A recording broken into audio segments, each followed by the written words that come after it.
Daç sənin əlindən ay qara torpaq. Bilirsənmi səndə nə canlar yatır? Züleyxa baxışlı Yusif Camallı, muraza çatmayan cavanlar yatır.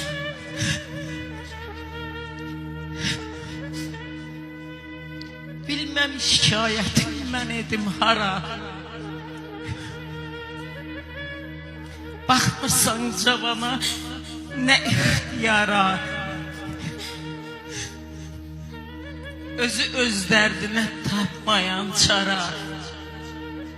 Təbibi zamanda loğmanlar yatır. Xındı Məmməd həqiqətin vurğunu. Dərdli sinəm, dərdin, qəmin yorğunu. Rüstəm qəhrəmanı Qoç Koroğlunu bəsləyən atalar, analar yatır.